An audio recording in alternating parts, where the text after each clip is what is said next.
So we are back. Very sorry we missed last week. Multiple issues. First off, a plague in both our houses. Both of our houses, lots of sick people. I was out for 3 days with the flu. I tried to actually do the show on my own last Sunday, and I spent an hour trying to get CBS All Access to work, and it was just like cycling through the ads, and I was like, the ads work, but the show won't run. And eventually I gave up, and so... everyone was sick, and I just wasn't going to try. Yeah, so last week... Though I did do a review on Stardust. Yes, if you're one of the 2 people who follows me. He's one. Yes, and I assume after this you'll probably have a few more people, but I'll put your name down below so people can check really that out. Boring on there just to warn you. Or kids appear. Oh yeah, my kids are on there all the time. So you can get her quick thoughts on last week's episode as well as her thoughts on other things. With that said, let's just real quick give our thoughts on last week's episode. I think we're in agreement. Last week's episode felt like it was every single prediction we had made for the entire season. They're like, congratulations, you're all correct. And it was a kind of depressing and a downer because it was like, oh, I really didn't want Ash to have that happen, and I really didn't want to go to the Mirror Universe, and so that was, it was just odd. Yeah, well, I enjoyed it. Yeah, I enjoyed it. It was well put together. It's just, it was all the things I didn't want to happen. Yeah, and I guess here's the thing that struck me as odd, is that so this whole season, me and you have kind of complained quite a bit that it's like, it's not like we thought it was going to be. You changed directions. I can't figure out what's going on. And then they give us an episode where it was, I mean, each one of our predictions. Oh, they're in the Mirror Universe. Ash is Spock. Yeah. There we go. I mean, it was just kind of exactly what we thought it was going to be. And so it's like, all right, no matter what, I'm going to find something to be frustrated complain about. Like a Star Trek fan. That's how you know you're a real Star Trek fan, is no matter what, you can find something to complain about. I think that's true of any fandom. That's true. It's tradition of any fandom. So, but at the same time, kind of, I guess, transitioning back into this week as well as last week, general impression that we feel like they've found their footing quite a bit. Yes, this half of the season has felt like they've had a much better idea of what their footing is, who their characters are, how they're going to do them. There hasn't been as much of the inconsistencies, which were frustrating for both of us. There's a few things that are oddities because they brought in the Defiant and some of the other characters, but that's getting into more detail later. But overall, it was a really enjoyable episode. It was one we had fun watching, but it just felt odd. I don't know why. I couldn't put my finger... This week too, I couldn't put my finger on it. It wasn't like I was just trying to... I was waiting... I think I was spending the entire episode waiting for the other shoe to drop. Okay. I think that's what it was. I'm used to there being something where I end up yelling at the TV. Right. And it didn't happen. Yeah, so this one, I just enjoyed it. There wasn't anything that pulled me out. There wasn't any weird oddities to it. So I was like, just like a story. Mm-hmm. And I guess to the idea of this second half the storytelling feels a lot more focused. Yes. Like I can tell what I'm supposed to be rooting for, what the objective is. Where, especially the early episodes, there were just so many storylines, and we'd have Klingons and monologues, and we're going, I can't get my handle on where I'm heading with this, what I'm supposed to be rooting for. Whereas now it's like very clear. To the point, let's kind of just walk through the plot lines of it. So we had an A plot line about Michael on the Shinzo, and then we had the B plot line about Stamets. Yes. So with Michael... She's on the Shinzo, and she's trying to find the information on the Defiant that they think will help them get back to the Prime Universe. Maybe. Whatever universe they're from, since we're not 100% convinced it's Prime Universe.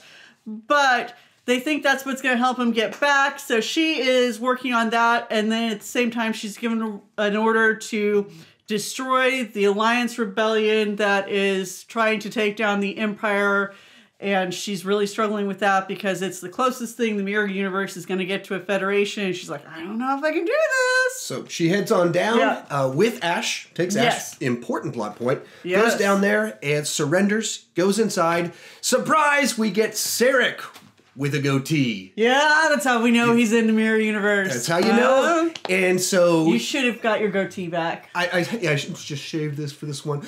That would have been awesome. So he does a mind meld on Michael and figures out, whoa, she's the real deal. We can trust her. We can trust her. I don't know what's going on, why she has all these weird memories, but we can trust her. So they start talking, and our Klingon, who's Vok, he starts talking, and Ash... It starts freaking out because as Michael is asking questions, trying to understand how it is Vok can be doing this, he's saying all of the things that are what caused our Vok to be like, I am the crazy Vok. And, you know, so then he starts having freak out and then tries to kill. Because they keep saying K-less, K-less. And yes, and that's his trigger word. Trigger word. So battle breaks out. They're about to, like, take both of them out, but Sarek's like, no. She's good. Legit. That guy's weird. And so I was expecting him to mind meld. Yeah, I was just kind of waiting. That's why I was, you know, since he does it so casually, we're just going to mind meld everybody. But decides not to mind meld.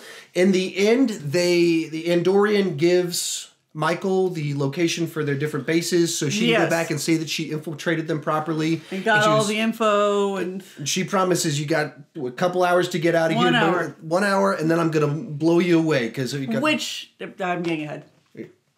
So, being back up to the ship, Michael and Ash start chatting, and she's like, hey, buddy. Why'd you do that? What's going on? And as they're chatting, Vok fully comes out all the way. And it doesn't go well there. Yeah, goes to kill her. Sorrow busts in the door. Or I guess apparently he's a little bit more violent in this room. Yeah. And everyone is, though. So. Mirror universe, that's what they do. Yeah, that's what they do. So takes out Ash, and then his punishment is that he gets executed by being beamed out into space. Yeah, that's both much nicer execution than I was expecting from them, and less so. So she goes up and runs up to him, punches him, sneaks something into the pocket, and then beams him out into space, where our other ship picks him back up, and in his pocket, there's the info. There's the info. Got the information they need over to them, and then so the Michael, B plot line. Well, we got a little bit more. Michael then heads on over to hang out with Lorca. At this point in time, gets an announcement. Uh-oh, another ship's showing up. Oh, no! The other ship just starts bombarding down on the planet, blowing everyone away before they're able to escape. And then we have the big reveal. Who is the Emperor? Who could it be? Oh, no! It's the old captain. Old Captain Michelle Yeoh. Just like we thought. Just like we thought. Just like last week where it was like, oh, that's what we predicted. Yeah. This show that has this entire time had us going in circles, wondering where it's going. Where is it headed? Just like we thought. Now on our other plot line, our B plot line, Stammet kicked things off. He's hugging the doctor, talking, and then it kind of cuts away. We come back later. We learn that they suspect he's the one that's the killer. Mm-hmm. And so Tilly gets the idea. Spores. Let's spore up his brain. Spores broke him. Spores will fix him. Why not? Just reboot the whole deal. Just dump some spores in there. Yeah. So her and Sarah start dumping spores into his brain. It's working, and then it doesn't. Yeah, and then it doesn't, and he dies. But does he? No. And so then we start seeing things are funky working, and he starts twitching a little bit. And then up in Spore World, we meet Stamets. And evil Stamets. Did he even have a goatee? No, I didn't catch that. Okay, well, I remember that's right. I wasn't looking the right way. I was writing my notes at the moment. I look up, I was like, oh, did I miss something? Oh, evil Stamets. So you were the one that should have noticed the goatee. I think there was a little bit of a goatee. He has light enough hair, and with the way the lighting is, it would have been easy to miss. So that's how we know he's evil, though. There's our plot lines for the leather pants. Oh, yes, leather pants. And if you try and kill your boss. That's true. That's how you know. Yeah. So, there's our plot lines. Yep. What's the good stuff? Michael felt like a Starfleet officer. Yes. She goes and she's like, I can't, kill their only chance at having a Federation. I gotta figure out some way to make this work, even if it means that our crew dies. Which was admirable. I was not expecting that necessarily from a Discovery crew member. I was completely expecting Lorca's response of, but you're going to doom our Federation to death. Why you let him die? And so they also closed a possible plot hole that would have really messed with the overall continuity when they have the Emperor's ship show up at the end and just bomb that planet to death, because you can't have an alliance coming up that is going to rival the Empire when in 10 years from now we're going to see evil Spock and evil Kirk, and there is no talk about a rebellion going on. Yes. So. Yeah. Well, and likewise, that could explain how Spock, even though his dad's kind of a troublemaker, makes it into a high position on the Enterprise. If they never know. Yeah, if they never know. So we'll see. We'll see where this is going. So we'll see where it's going. That was one of my complaints to Sean, is I was like, there's no way they would let Spock be in such a high position if his dad was obviously in a high position in the rebellion. But if they never knew, that would also close that plot hole. So I think some of what I mentioned before, just streamlined storytelling of just you're watching through it, and you can get engaged with the story because you know what the conflict is, you know what the goal is, what they're trying to do, and you have them going down, being diplomatic. We're learning, about a different world of sorts, so there actually is some discovery going on with it.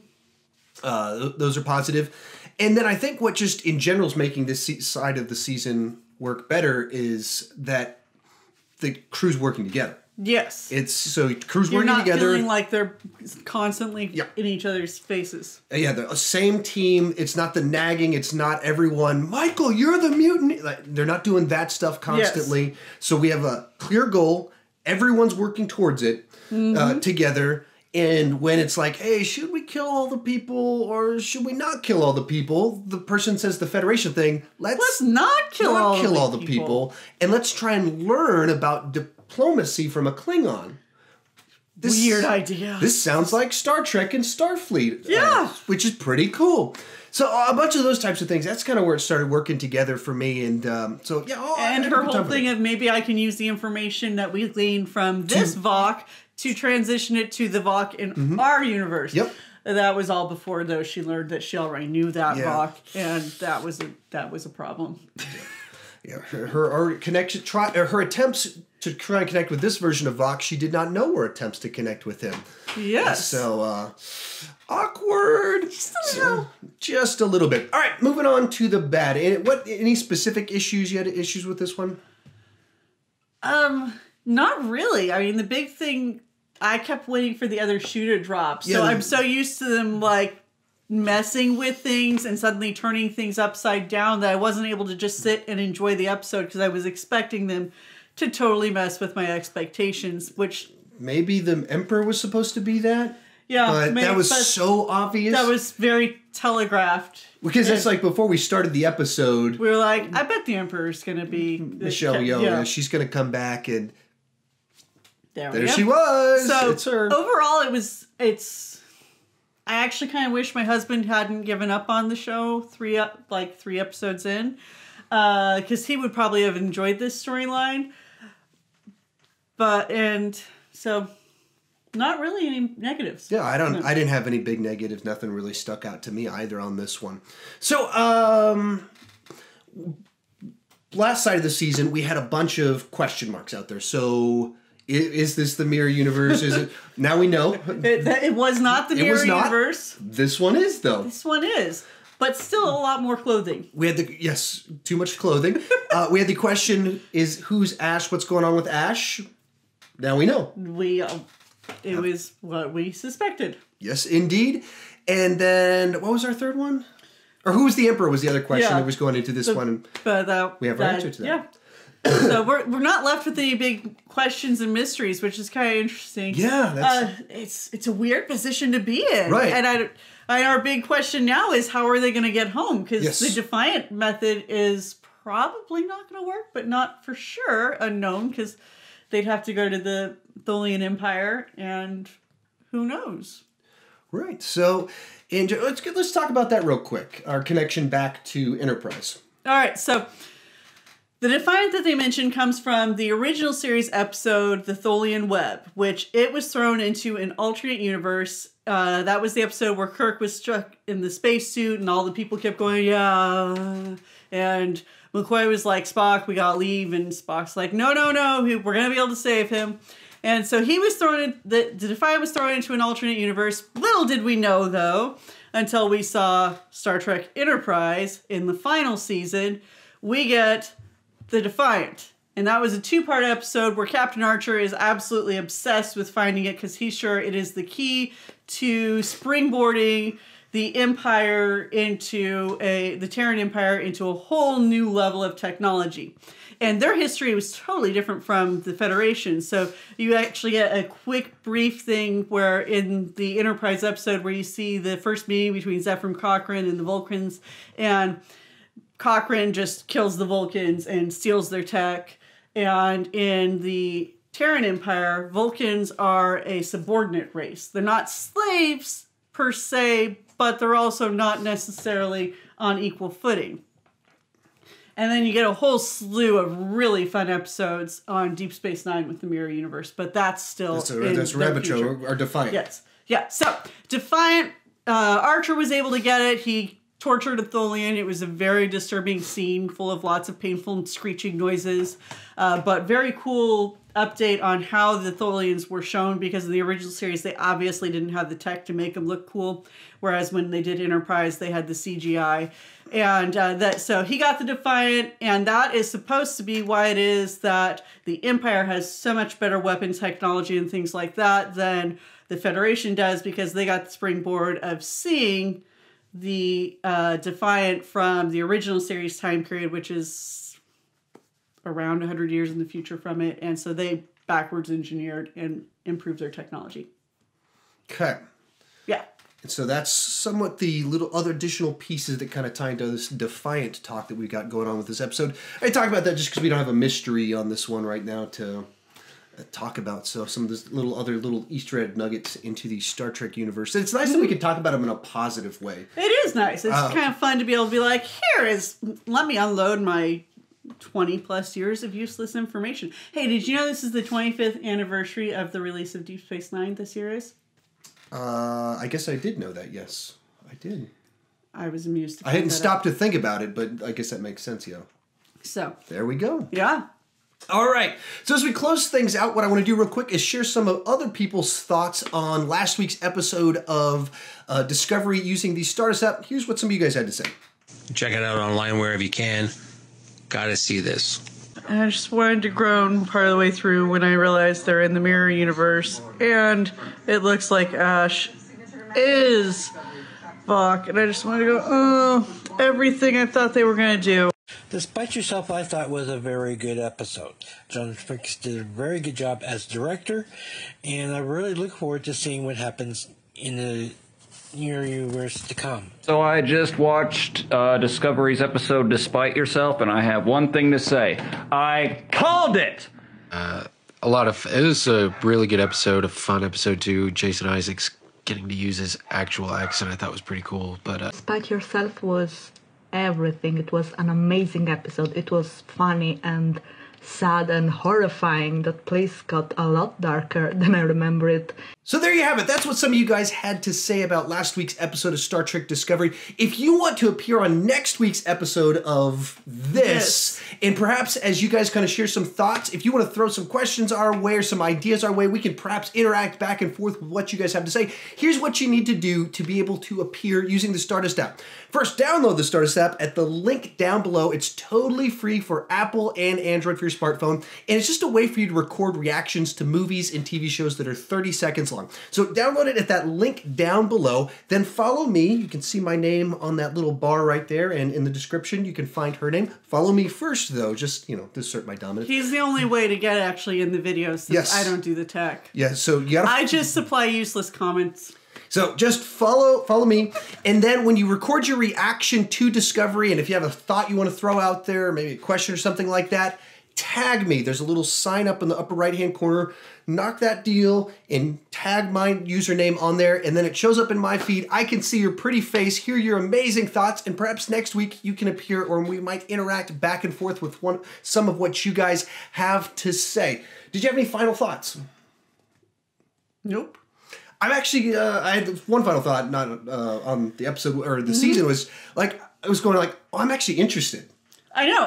I'm curious to see how they're going to get back. I'm curious to see if this is going to be the Mirror Universe stamets, or actually they've been showing randomly. backtracking. But so throughout the season, they've been showing little bits and pieces where it looks like Stamets has had a alternate mirror image. Yeah. So they've been showing hints of that all throughout the season, where you just get like, if you're not looking at the screen for like 2 seconds, you don't see it. And so I'm wondering if this is what they've been showing us. They could be going totally with psychology thing and doing like an id. So I'm curious what they're going to do with that. So And maybe the Dresden Files could be our mystery one. Yeah, the Dresden Files does a really good version of that. Every time Harry Dresden gets knocked unconscious, he talks with the evil Harry. It's amusing. He's on Arrow now. Yes, he is. So, there you have it. Thank you guys so much for tuning in for this week's episode of the show. Once again, sorry for last week. Sickness took over. Plague. And the internet went terrible. down and CBS All Access gave us trouble. All that fun stuff. Tell us down below your thoughts on the episode, how things are headed. Is this good direction, bad direction? How is the episode? Good, bad, love, hate, all that fun stuff. And if you are new to my channel, please consider clicking that subscribe button to do movie reviews, TV reviews, Like this. this one right here. Right here.